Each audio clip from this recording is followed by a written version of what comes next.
there's a little piece of me that wants to explore that you getting recognized in person.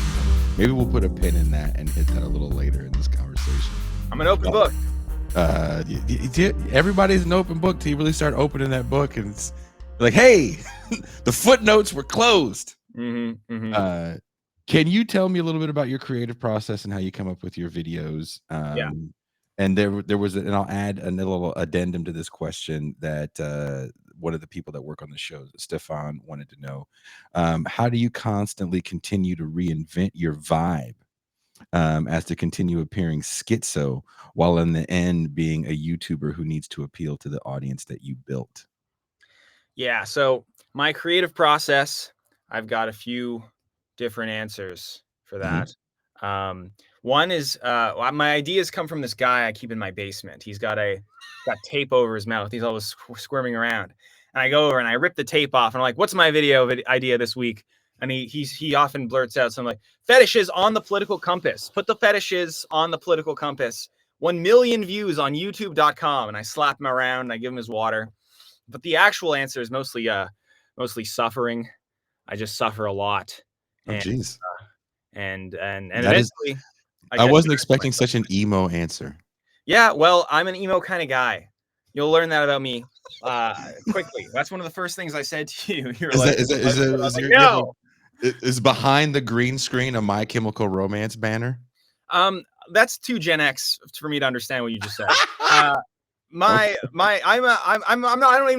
fair, I don't even know what emo means. We don't have the word emo. We have schizo. This is Gen Z slang. Schizo, taxi driver core, Joker-esque. Yes, I'm Joker-esque. I'm not emo. I'm Joker-esque. Wait, you say Taxi Driver like the movie with the De Niro?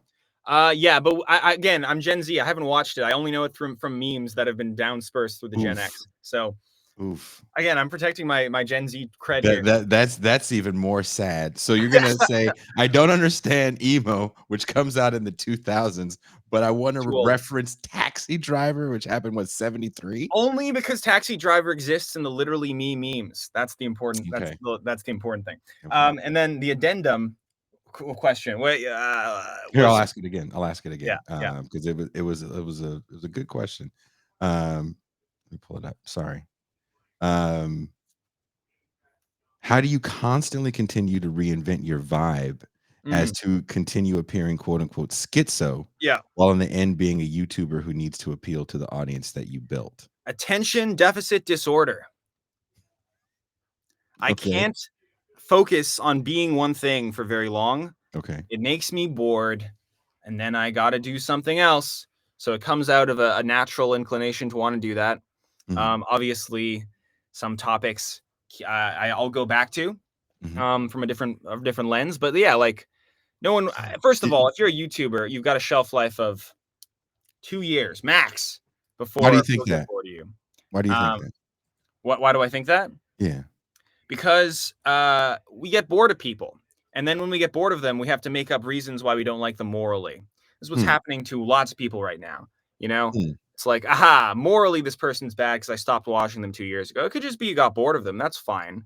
But yeah, so you gotta constantly reinvent yourself to stay fresh. I find that interesting. And seriously, I find that interesting because we're living in a current moment where from the pop culture world, and this is all kind of pop culture, right? We can fancy ourselves media revolutionaries if we like to, but ultimately where do we really fall?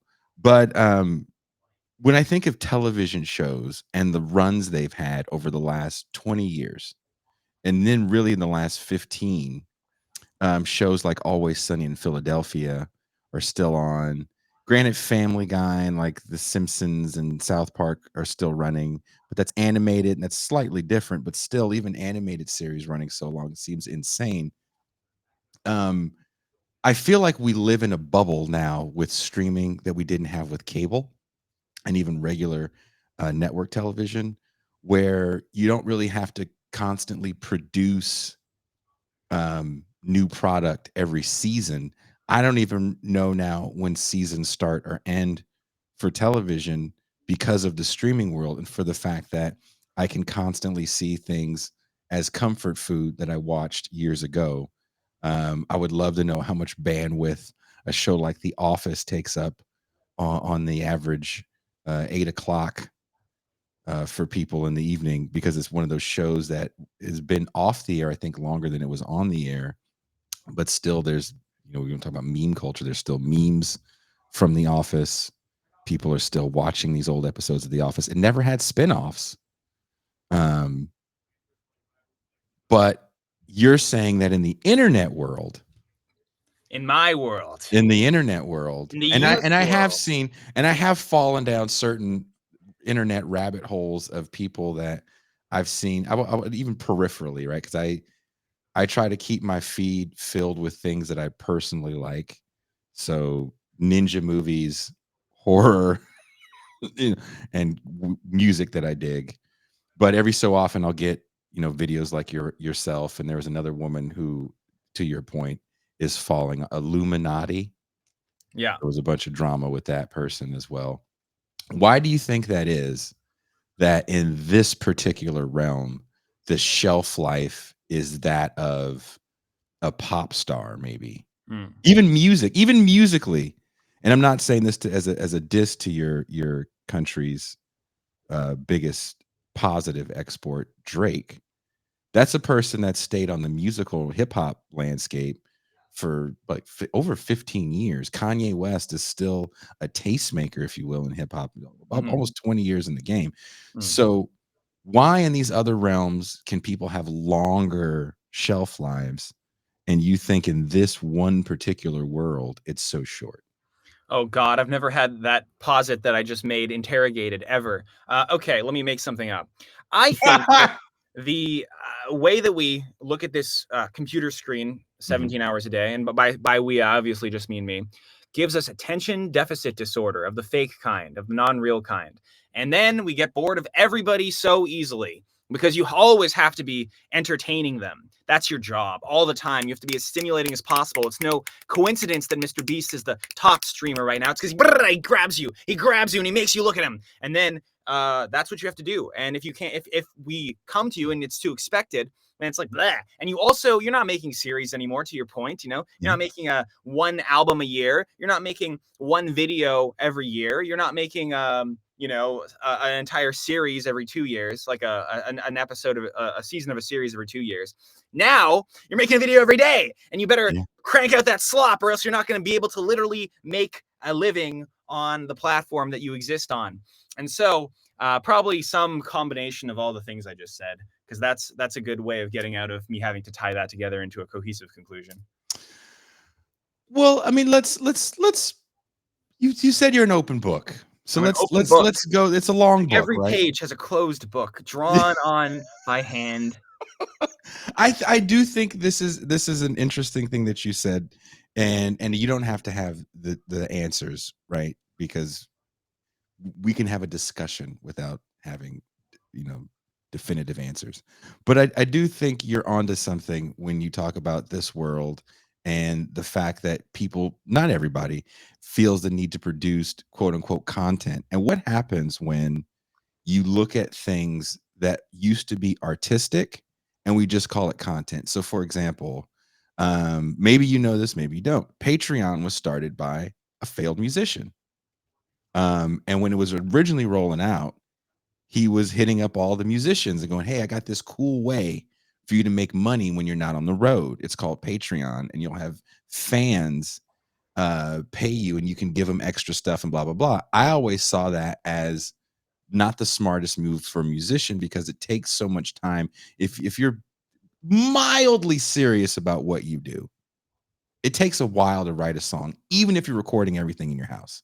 As someone that makes videos in your studio,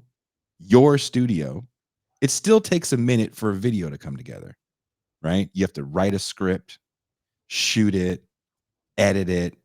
That doesn't take an hour or 2 hours. It takes more, sometimes all night, right? That being said, if you're doing this every day, there's a burnout factor. Are you, do you and the people that you make videos with, do you guys give yourselves rest periods? and say we're blacked out the last 2 weeks of the month or the last month of the year, or we're going to do videos. We're going to treat this like a television season and run for 9 months. No? Okay. No, no, no, no. Don't be ridiculous.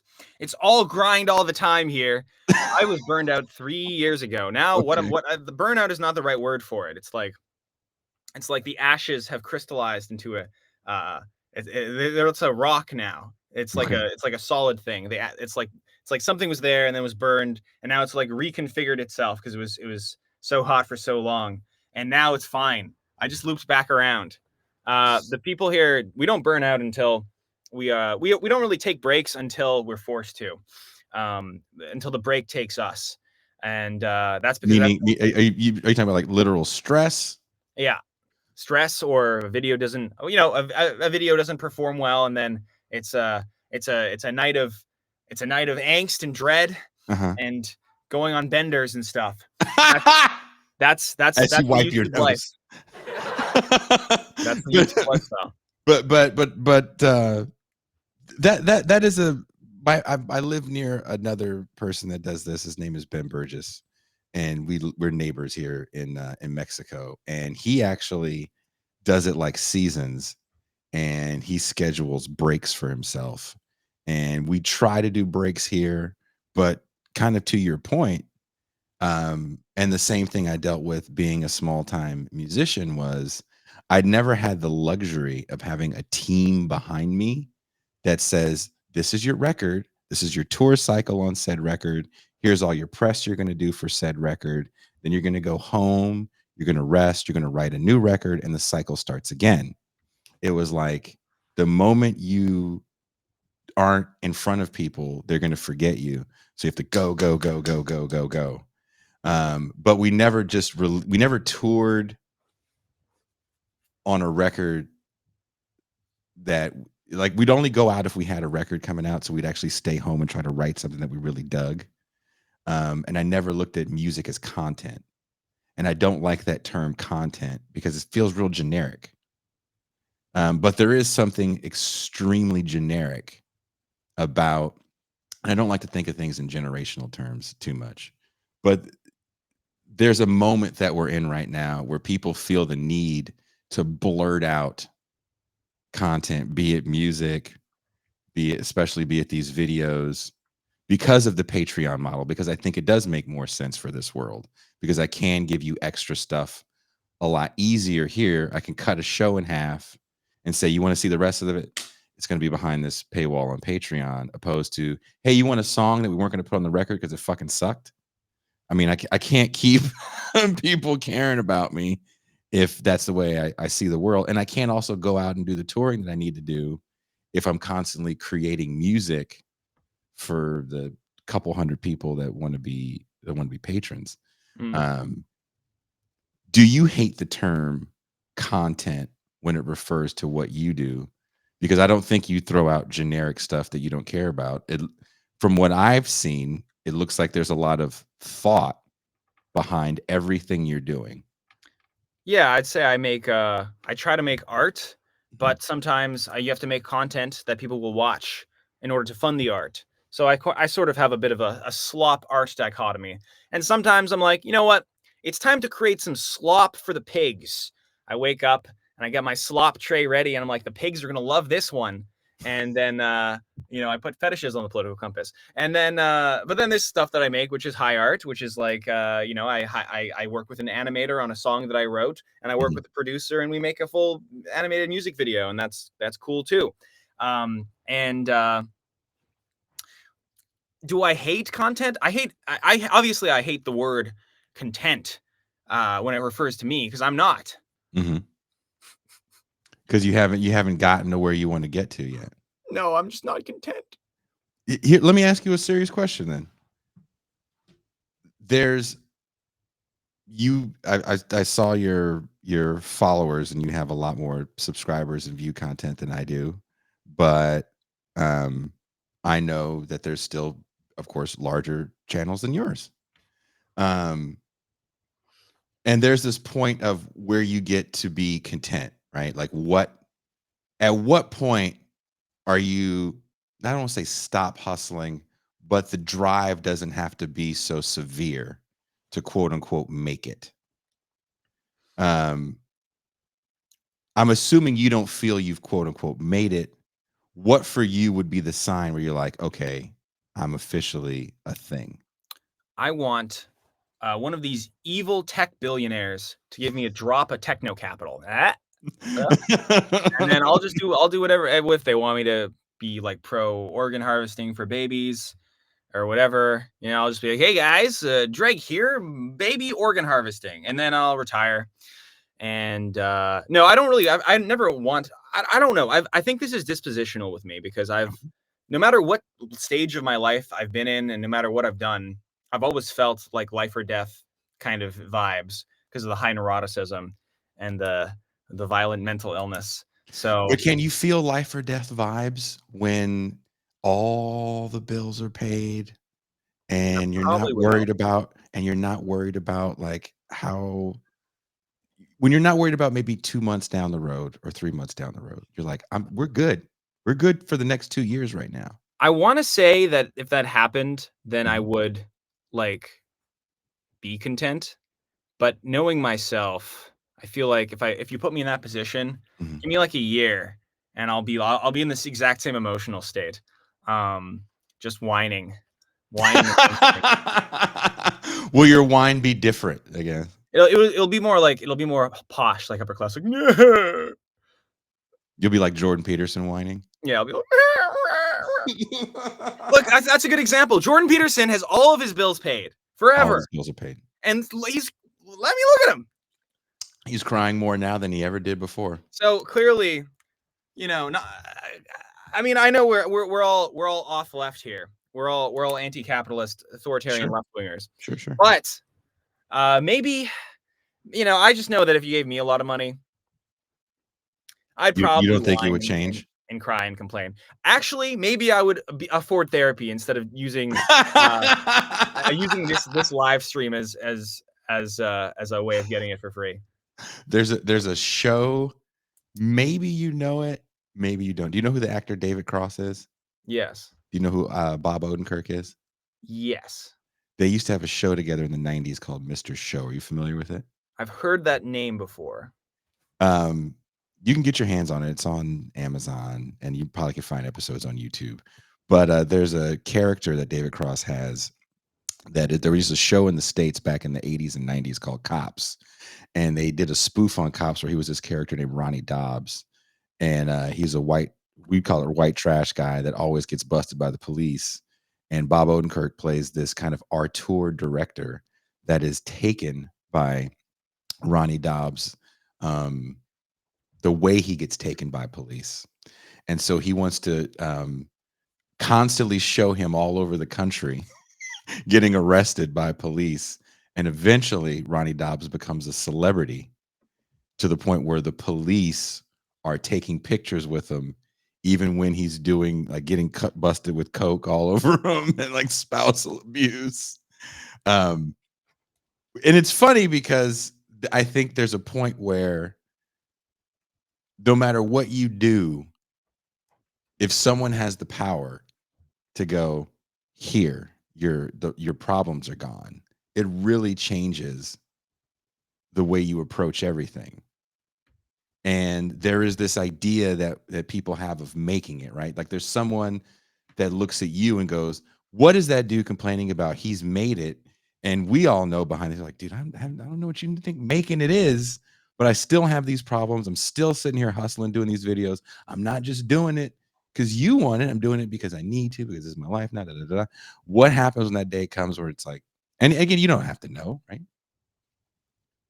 But I'm sure you think about that day sometimes. I'm sure you guys joke about that day sometimes. Um, Yeah. would you try to step away from this and maybe go the behind the scenes route and produce shows like yours? If I had money, I would probably spend it on making other people's artistic ventures Mm, happen. mm. Um, and we, I don't know. I feel like I would still kind of be doing roughly the same thing, but probably on a bigger scale. Like I'd throw all my money into just doing more weird performance art shit that I couldn't do unless I had money. But I needed that cope that I had, that money wouldn't make me happy. Mhm. And you've reintroduced it into my mind, and now I'm thinking money would make me happy, which has made me deeply unhappy. So I Yeah. don't like that at all.